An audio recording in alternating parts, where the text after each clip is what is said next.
right back in to the action for another day of the week.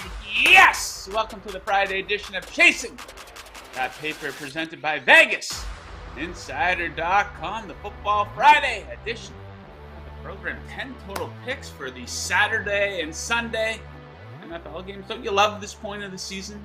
Saturday NFL games. So personally coming off a 1-3 performance there yesterday. Not very good. One very bad beat.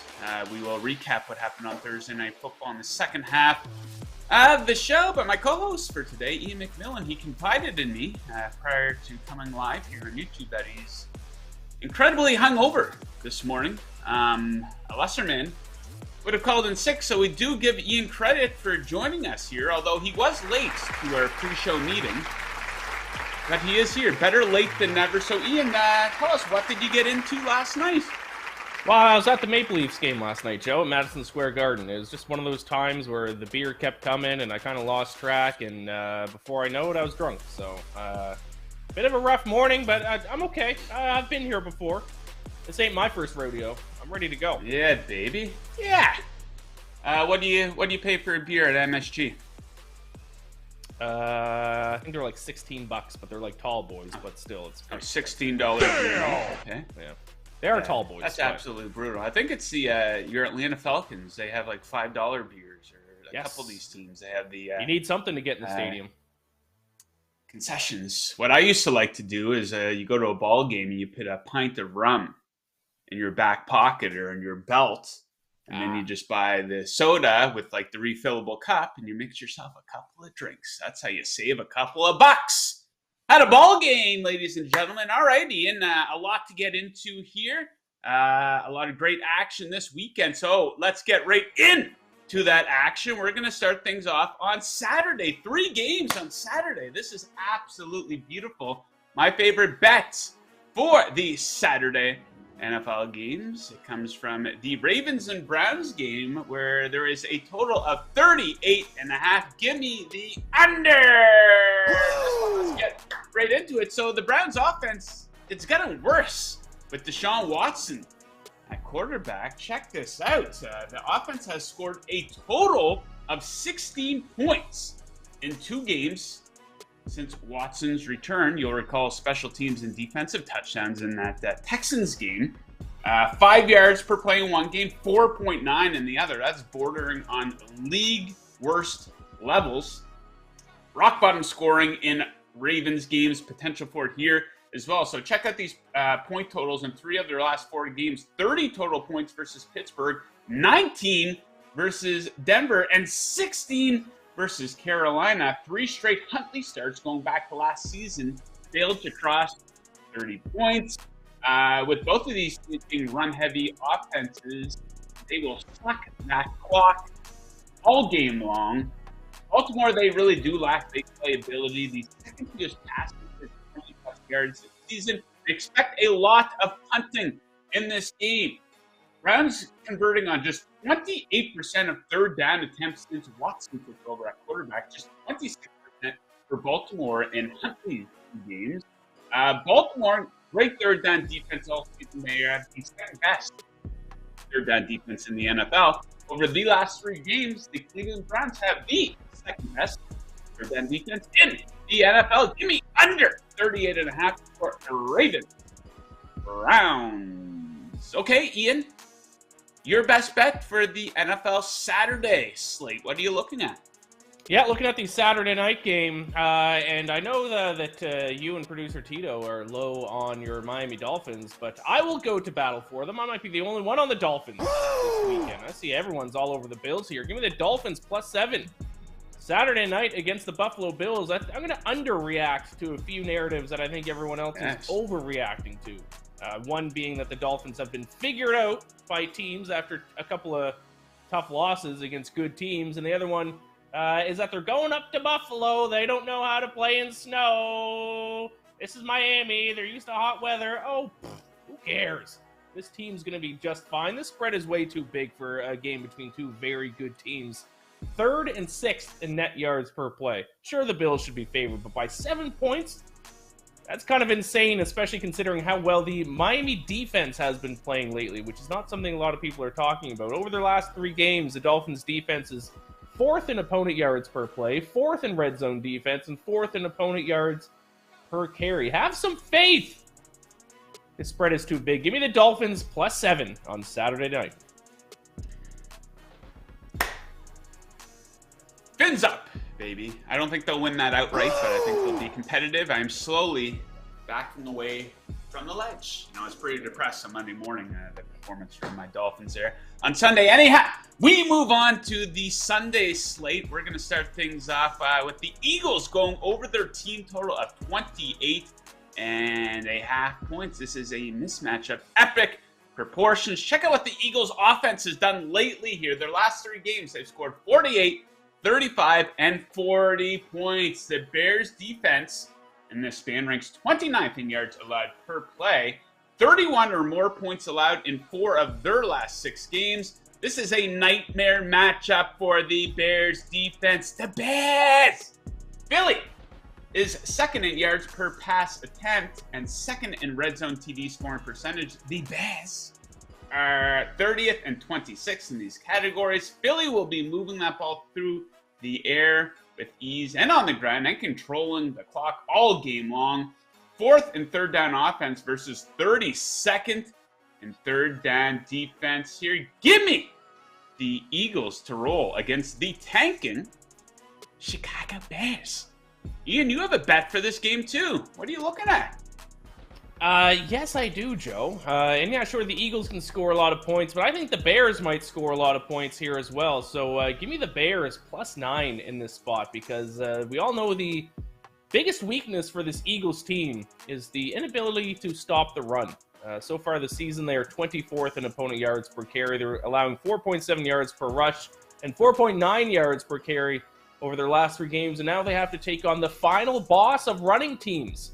That's right, nobody runs the ball more than the Bears. They are 1st in run play percentage, running the ball in 58.46% of their plays, and nobody runs the ball better than the Chicago Bears, averaging 5.4 yards per carry. This offense is built to exploit the biggest weakness on this Eagles defense. I also think it is a little bit of a sell high spot in Philadelphia. People are calling the Eagles Super Bowl favorites. They've looked good the past few weeks. They look dominant.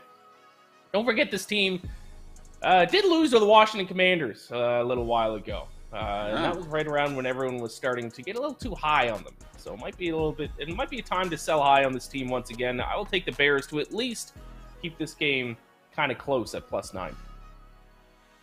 So I am buying stock all day long from the Philadelphia Eagles. Here, going right to the Super Bowl. Okay, next up for me is the easiest bet of the weekend here, guys. Give me the Cincinnati Bengals -3.5 in Tampa Bay versus the Buccaneers. Tampa Bay, they're still getting too much respect from odds makers based on who their quarterback is. You know, consider for a second that they're on a slide right now against a spread that seemed to go 1-9-1 against the spread in their last 11 games. You know, has Tampa Bay had an impressive game this season? A signature performance? Maybe give them some credit for that Seahawks game in Germany a couple of weeks ago, but that's it. You know, Tampa Bay no-shows versus elite competition. We saw what happened last week. They got absolutely manhandled by the 49ers. Lost that game by 28 points. The Chiefs came to town earlier in the season, dropped 41 on them. I thought this defense was supposed to be good, Todd Bowles. It is not. You know, it's been a light schedule with a lot of letdowns for Tampa Bay this season. Meanwhile, the Bengals, I don't know why I haven't been just blindly betting on them all season long. They're on a stretch right now, going back to last season, including the playoffs. That seemed to go 18-3 against the spread. Their offense has been clutch. Great on 3rd down and in the red zone. These are 2 areas where the Bucs offense has really struggled. I think that'll be the difference in this game. Give me the Bengals -3.5. All right, Ian, let's keep rolling here. What do you got next? Yeah, some news broke in this game literally right before we went live, so we'll touch on that. I'm on Jets -1 against the Lions here, which is no longer the line. I believe now they're 1.5 point underdogs because Zach Wilson is in, but that's okay because the main reason why I'm placing this bet is because this is a matchup between what might be the best defense in the NFL against what might be the worst defense in the NFL. If you look at opponent yards per play, the Jets rank second in the NFL. Lions rank 32nd. There are 32 teams in the NFL, so if you rank 32nd, that means you rank last in that category. And the two offenses are a little bit closer than you would think, or at least they were when Mike White played. I was going to say that over their last 3 games, they had the same yards per play with Mike White at quarterback. He's not playing this week. It is now going to be Zach Wilson, but still, my point still stands. The gap between the two offenses is quite a bit closer than the gap between the two defenses.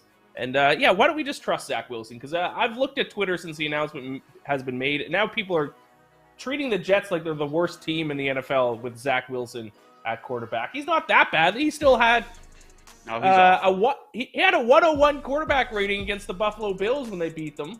Mike White couldn't beat the Buffalo Bills. Zach Wilson did. So I'm going to underreact to everyone trashing on Zach Wilson. And I'll take the Jets. I'll still ride with the Jets. A lot of underreacting by Ian. I mean, it is a tight number. They're at home. Goff hasn't been good in the cold. We know that narrative. I like the under in that game.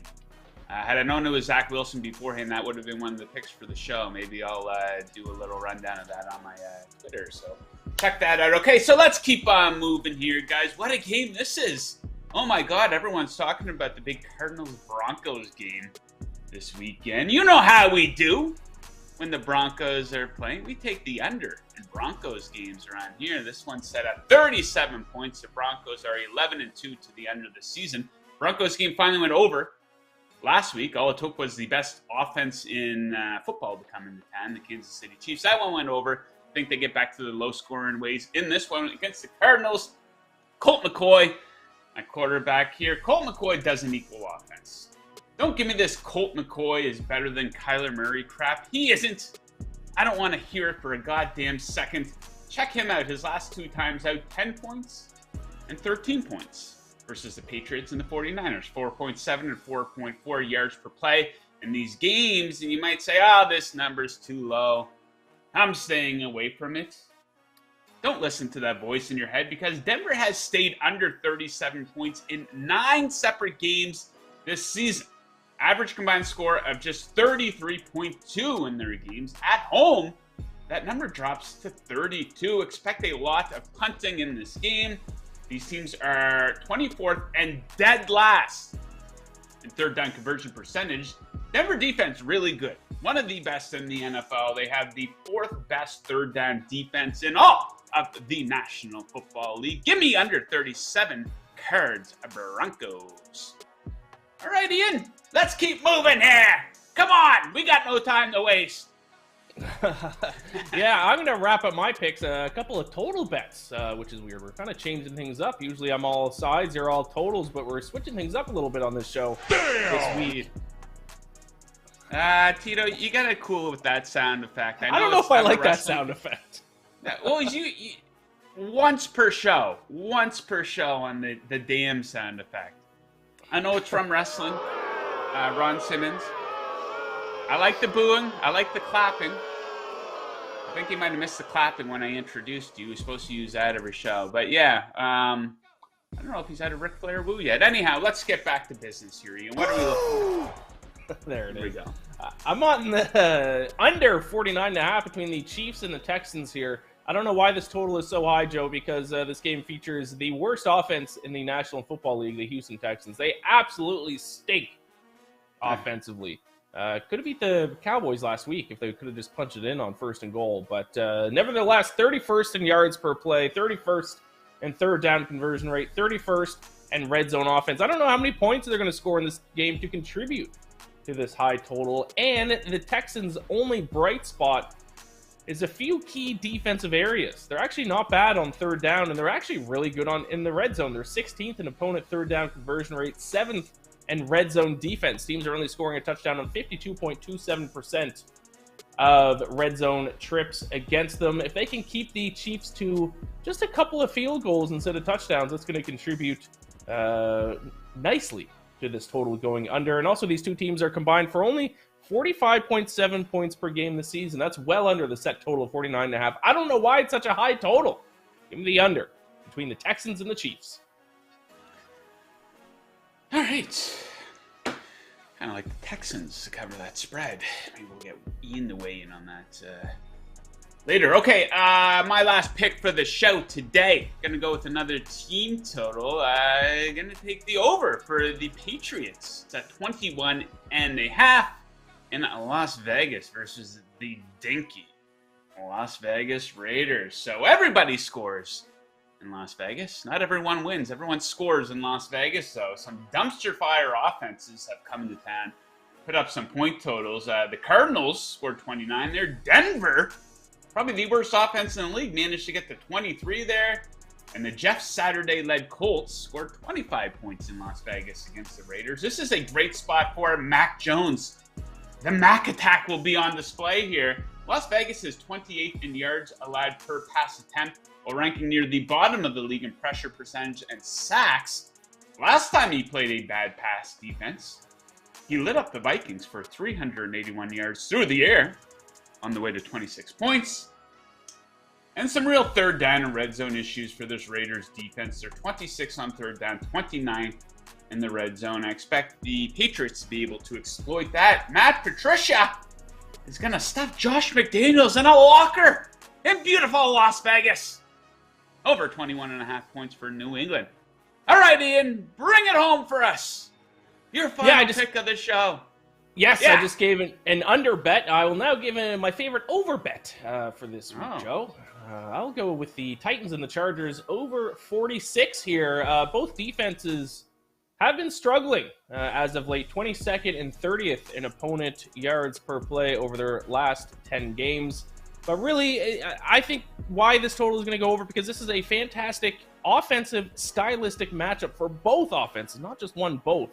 Let's start by looking at the Chargers offense. They rank second in pass play percentage. They throw the ball a ton. And now they're taking on a Titans defense that's 24th in opponent yards per pass attempt, 31st in opponent yards per pass attempt over their last 3 games, allowing 8.5 yards per throw. Now let's take a look at the Titans offense. We all know this about the Titans offense. They love to run the ball. They love to run Derrick Henry. They're 5th in run play percentage, and now they get to take on the worst run defense in the NFL in the Los Angeles Chargers, who are giving up 5.4 yards per carry. So the strength of both offenses are going up against weaknesses of the opposing defenses. I think we're going to see a ton of points in this one. I'll take Titans Chargers over 46. Yeah, baby. Yeah, all right. What are you sipping on, Ian? A little coffee? Gatorade? Coffee, water? Joe. Coffee. And charged up for the day. Okay, guys, 10 total picks for the NFL. If you're thinking tailing any of those, if you're thinking fading, the choice quite simply is yours. I recommend placing your action over at BetMGM, the king of sportsbooks. Kick off your day with the king of sportsbooks. Sign up with BetMGM using bonus code VIBONUS. And your first wager is risk-free up to $1,000. That's VIBONUS. All one word, no spaces. And your first wager is risk-free up to $1,000. Visit BetMGM.com for terms and conditions. You must be 21 or older. BetMGM, the king of sportsbooks. Broncos country, let's ride. Yeah, baby, let's ride, Broncos country, right to another under. Cash train. Okay, let's discuss what we saw last night on Thursday Night Football a little bit here, Ian. I don't want to overreact here, but this Brock Purdy, I think we got something special here. You know, I love it. One of the dumbest things I heard is the analysis of him, and even going into the Bucs game last week, is, hey, he was drafted in the 7th round for a reason. How many times have we seen these late round, whether it be a quarterback, whether it be an undrafted running back coming into the league? We have a handful of these every year that happen. Some of the guys do break out long term. Some it's just a flash in the pan. But well, the greatest quarterback of all time, is drafted, 199th overall? Exactly. And if you look at Purdy's pedigree, he was offered to go to Alabama. He wasn't going to play, but still, Nick Saban saw enough of him to invite him to join that team. Anyhow, yeah, 17 of 26, 2 touchdowns, no interceptions, 117 quarterback rating. I thought he flashed a very high football IQ last night, too. And the 49ers were trying to run down the clock at the end of the game. Yes. They need to convert on a third down. He takes off and he runs the ball. I think it might have been like an 8 or 9 yard run. Not only does he secure the first down, but he slides inbounds. Most guys would have ran that out of bounds, right, Mark Ingram? But very high football IQ for a guy in just his, what was that, his second start of his career. He's played 2.5 games now. So, yeah, good stuff from Brock Purdy. I mean, I know I knocked the 49ers a couple of weeks ago versus lack of competition and stuff. I can't knock this team. They're fantastic. Brock Purdy's got guts. People, he's going to be rattled by the 12th man. How did that work out? Not very good. Now, I am mad at the 49ers a little bit. I'm mad at the referees from last night as well, because if you watched yesterday's show, you knew that I had over 23.5 for the San Francisco 49ers team total. Now, they went into halftime with 14 points. They come out, and within 1 minute of their first possession, in the second half, they score a touchdown. They go up 21-3. So I'm like, good. There's, 29 minutes left in this game. I just need a field goal, and I'm going to hit my bet. Next possession, the Seahawks get it. Geno Smith throws a pick six. And I'm like, great, this game sucks anyways. I don't want to watch the end of this. I hit my bet. We're good to go. No! A cupcake roughing the passer call on Bosa. Ultimate chicken shit. That takes back the pick six. So then I start to get a bad feeling. Like, the 49ers aren't going to score again, are they? But then it starts to look good again. They're driving down the field here, a couple minutes into the fourth quarter. They're getting relatively close to the red zone. Third down, Brock Purdy throws one right into Ayuk's stomach.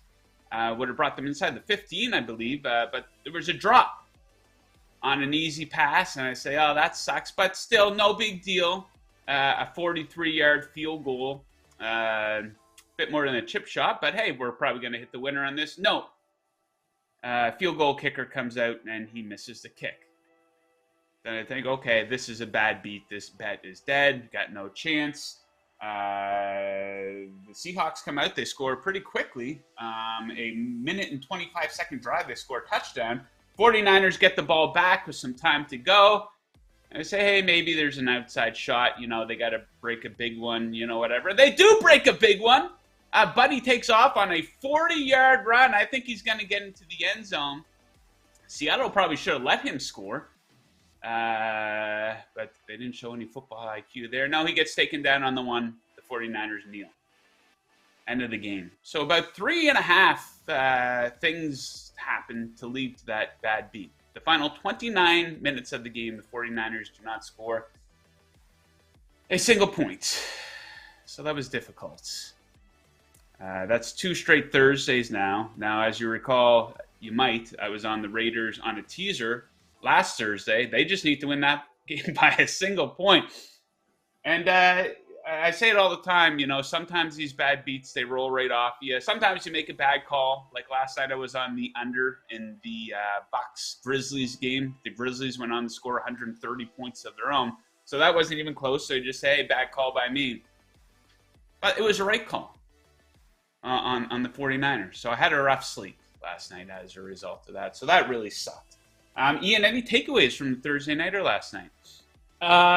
Yeah, just I love riding the Brock Purdy train. I was looking it up while you were talking, Joe, because I bet the 49ers to win the Super Bowl, I think only a week or two before Jimmy G went down. I got them at plus 750. Jimmy G gets hurt. That price dropped, I want to say, all the way to like 12-1.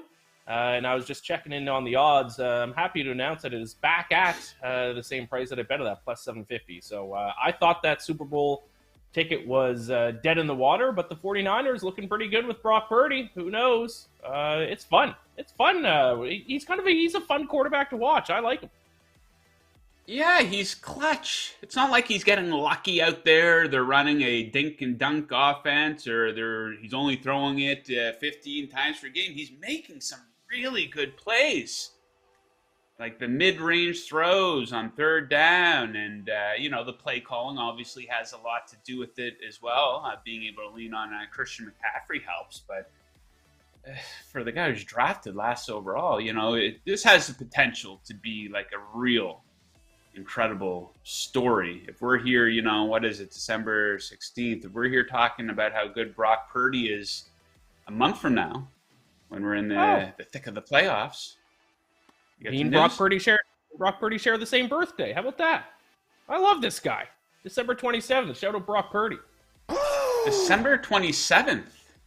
That's correct. Oh, yeah. Okay, I want to talk to you about your birthday here momentarily, how it is on December 27th. I have an interesting question to ask you, but let's weigh in a few more football topics. So you picked the Dolphins to cover the spread versus the Bills. Now, I've backed away from the ledge.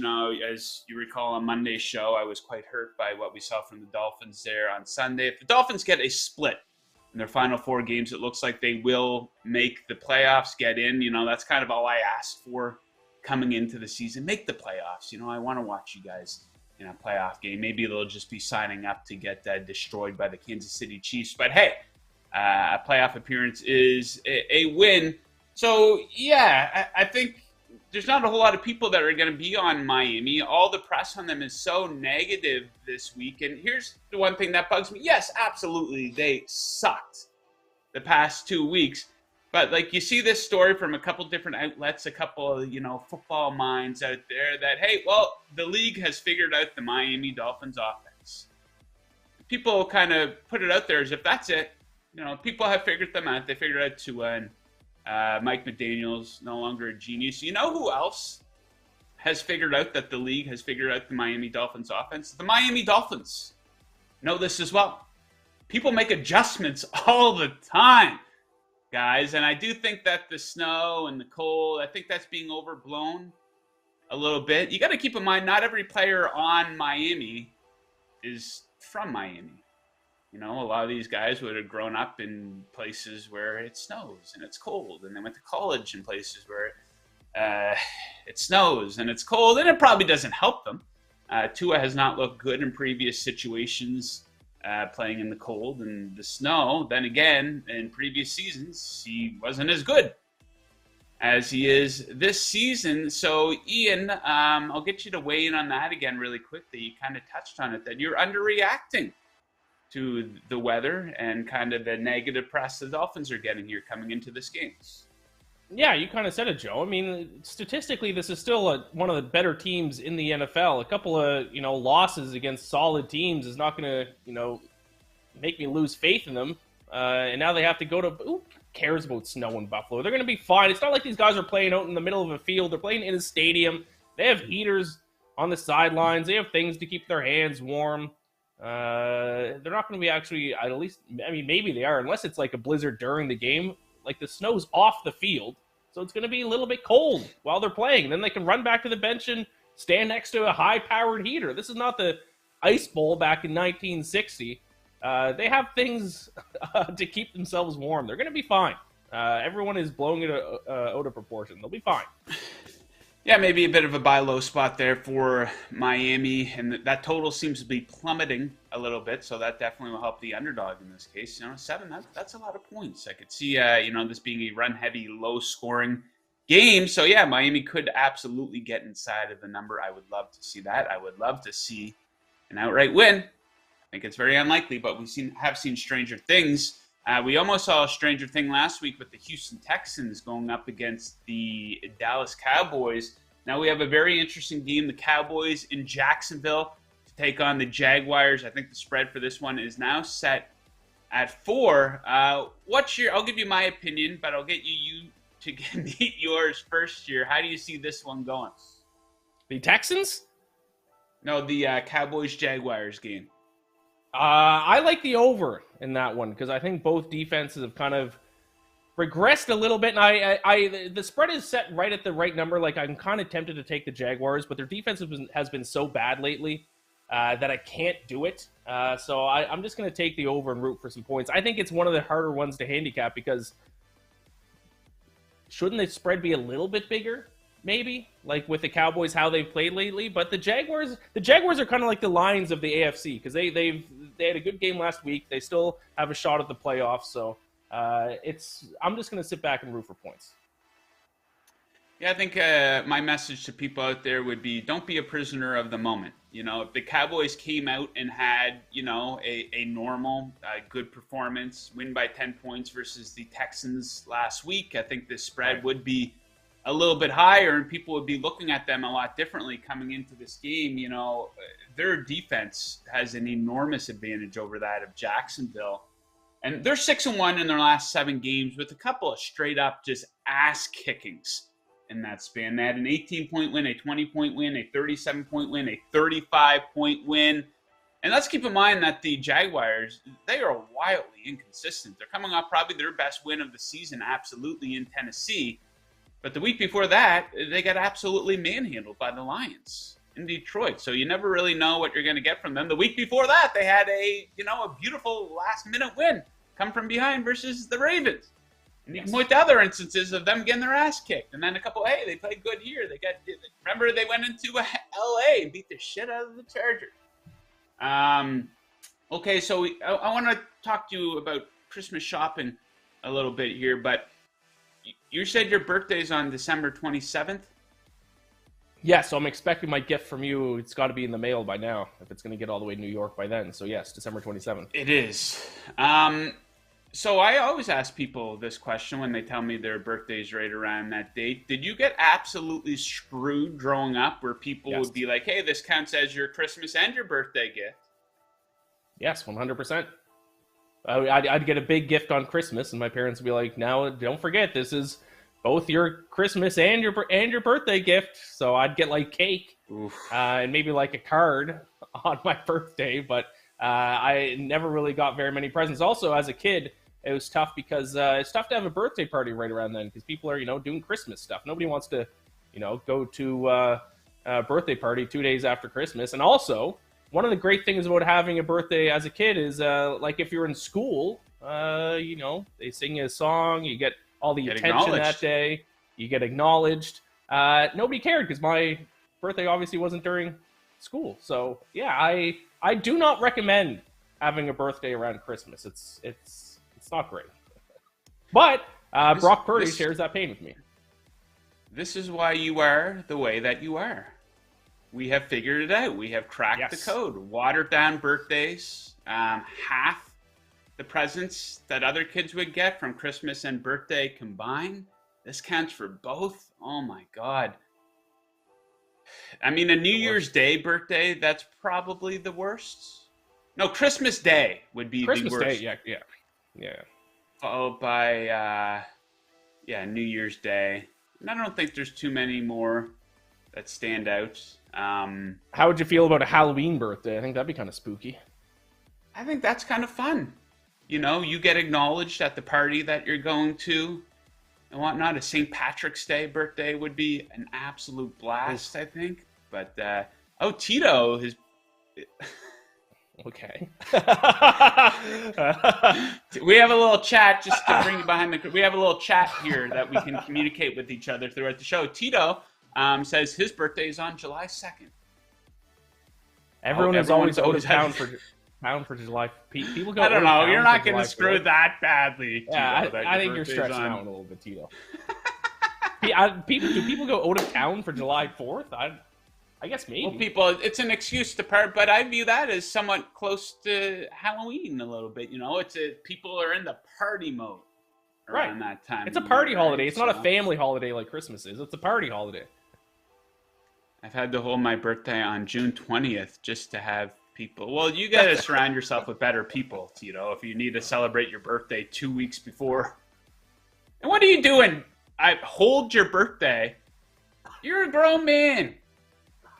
What, are you throwing parties for yourself? What are you, a 16-year-old girl?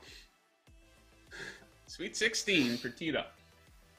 Here's a little bit of advice I got for you guys, and I'll get you to weigh in on this. And I'm a married man, and this time of year can be stressful for some people who are in relationships because you have to think about, what type of gift you're going to get your significant other. Some people are very easy to buy for. Some people you kind of plan together, like, here's what I want.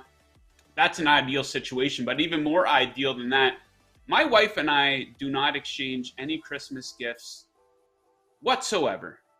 And I got to tell you, Nothing? it's incredible. I do not have to worry about that. We'll discuss before, and let's take this money and put it towards a trip or something like that, or put it towards something cool for the house. I'm not one of these assholes out at the mall buying my wife pajamas and lotions and a pillowcase. It's so easy. It's such a load up. I'm so busy with work this time of year. I don't have to be out at the mall on Amazon buying her stuff she doesn't want. And same with her. She doesn't have to buy me stuff that, I could easily just buy for myself. Ian, how do you feel about that take? I don't like that take, Joe. I'm not even a guy who really likes receiving gifts a ton or giving gifts a ton, but, like, you can't just do, like, small things like $100 and put together, like, a little sock, like, some, like, a bath bomb or some coffee. I don't know. She could buy that for herself if she wanted it. A bath bomb? But come on, man. Like a couple candles. Like, I get not going out and buying huge gifts and spending a ton of money, but you can't, like, do like $100 limit and just buy a couple small things. Maybe a candle. Ian, you are part of the problem. You are the asshole who's out at the mall buying candles and pajamas and house coats and lotions. Yes, man. My wife knows what type of lotion she likes. She could go buy it herself, and she'd be happy with that, as opposed to this awkward exchange. Oh, thank you for this $15 lotion. Oh, and thank you for this candle, too. Ian, I hope to God you didn't buy your girlfriend a fucking candle for Christmas. I might. I haven't yet. I might. Well, you haven't bought her anything yet? No, I've bought her gifts. Just not a candle yet. Okay. Right next to me. I got to wrap them up today. Go buy her a candle and look at the disappointment on her face when she unwraps that candle on Christmas morning. She would love it. She would love it. She's a good actor then. Or actress, excuse me. Guys, do not buy your wife a candle for Christmas. Oh, man. Come on now. You're insane, man. A candle? A candle's nice, man. I love a good candle. I would like to get a candle for Christmas. How about that? Oh my God, the lack of creativity some people have. Ian, I wish you good luck. Thank you. In your journey of romance with your wonderful girlfriend. I can't wait to meet her someday. Okay. Guys, if you like what we do here at Vegas Insider, you're going to want to check out the Vegas Insider app. We've got up-to-date, easy-to-navigate odds for every major sport. We have all our latest shows, best bet videos and podcasts, props, trends, futures, news, all on the Vegas Insider app. Download the Vegas Insider app right now on Apple and Android. Bet better with the Vegas Insider app. Woo!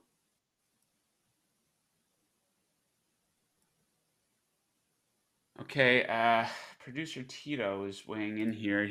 He says his wife's birthday is on February 15th. That is awesome. That's the best. You know why?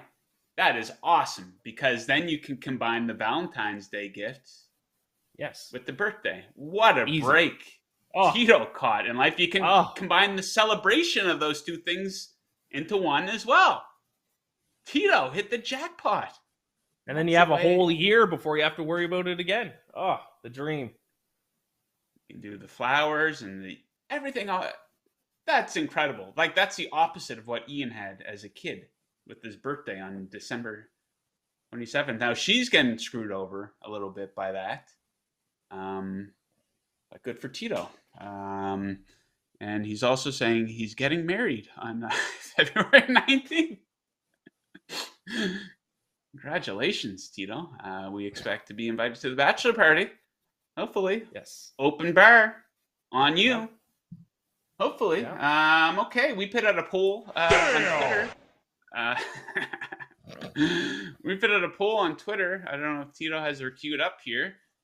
We asked, which NFL underdog is the best bet this weekend?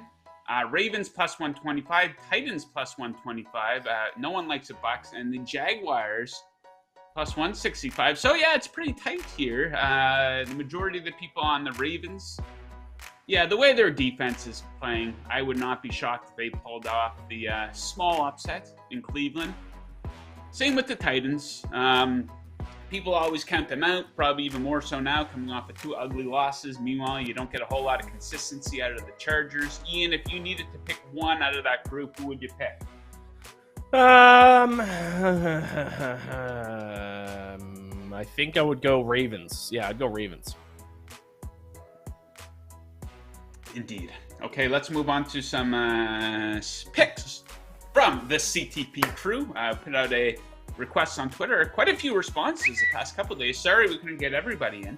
Schreckengost, he's on the under for the big Islanders-Coyotes game that everyone's talking about. They're in 22nd, 32nd in expected goals for percentage and 21st and 32nd in shots for over the last 10, 5-on-5 play. Both of them ranked pretty good in save percentage over the last 10. The power plays are awful. And the under 6-1 in the last 7 games between the teams. Just 3.4 goals per game. Ew. That one won't get a whole lot of viewers tonight, I don't think. Okay, let's move along here.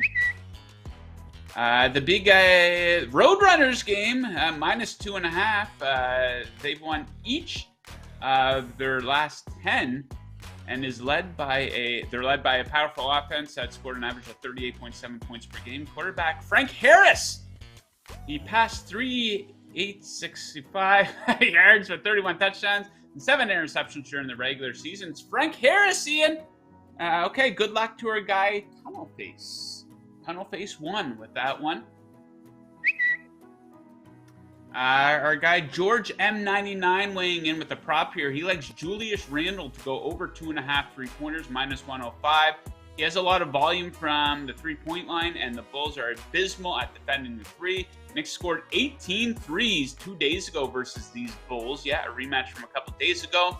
Julius 3 of 7 in that game and has hit 3 or more in 5 of his last 6. There we have it. Good luck to our guy George with that one. Here's a pick from me. Football we do primarily, or Friday we do just football picks. So for the NBA, I like 2 tonight. I like the Nets minus 1.5 in Toronto. This is just an enormous offensive edge for the Nets. They're 3rd in EFG shooting percentage over the last 10. Toronto's 27th. The Nets are 8-1 in their last 9. The only loss came to the Celtics, who might be the best team in the NBA, and they've really had Toronto's number. Beaten them 3 times already this season. Kevin Durant goes into Toronto and remembers when they cheered when he injured himself as a member of the Warriors. I think there's something to it. And I think that the Raptors, man, they're inching closer and closer to tearing it all down. The worst place to be in the NBA is in the middle. It is imperative for a team like the Raptors to have a strong regular season. I believe they're 2 games under 500 right now. So tough spot for them versus the Nets, who are playing their best basketball in a very long time. So I'll take them to win by a bucket. Let's keep moving here. Tito weighing in here. And as I often say, if you like free money, you want to fade Tito's bets. He likes Jalen Hurts over 1.5 passing touchdowns, minus 135.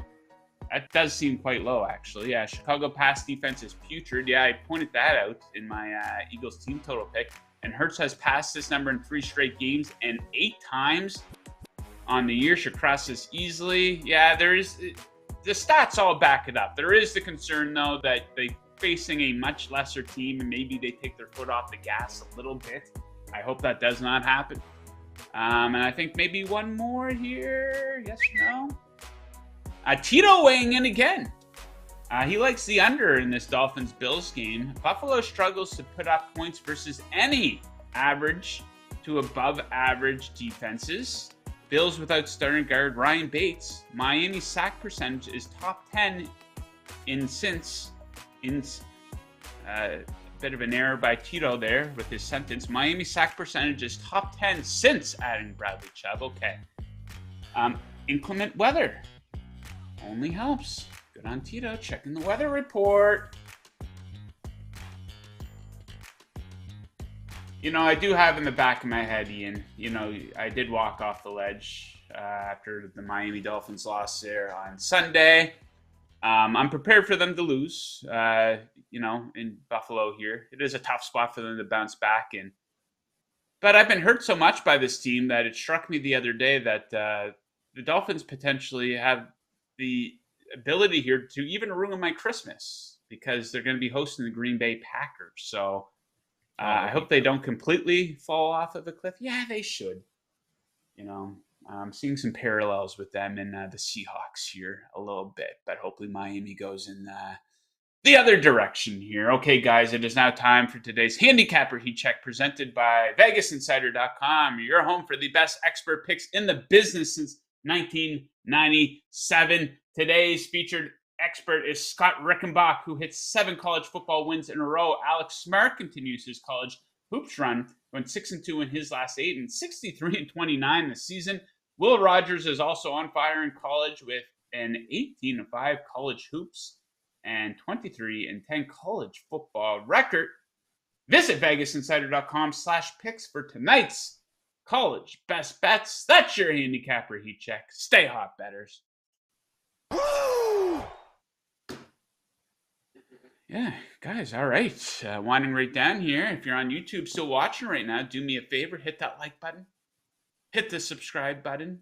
Ian, college bowl season getting going. Are you partaking from a betting perspective at all? Not right now. No. Last year, I tried to bet on every single college football bowl game, and it ended disastrously. I'm just not a college football guy. So if I happen to watch a game, I might bet on it just for funsies. But other than that, no, I'm not. I'm going to stay away. Yeah, college bowl season's kind of going the way of the NBA a little bit with, you don't know who's going to be playing in the games, nor should these guys who are, the 2 Alabama guys who are going to go in the top 5. Why would they play in this absolutely meaningless game and risk getting injured? So yeah, usually you want to try to get the best of the number right away and try to, that's what a lot of people, as soon as lines open for the NFL, they hammer a bunch of them. But in college, it's almost better to wait because you don't know who's playing, right? So just pure insanity. Okay, Ian, what's going on this weekend? Anything fun? Any sporting events? No. Gonna finish up some Christmas shopping, and that's about it. I'm not doing anything this weekend. Going to Canada next week, so gearing up for that.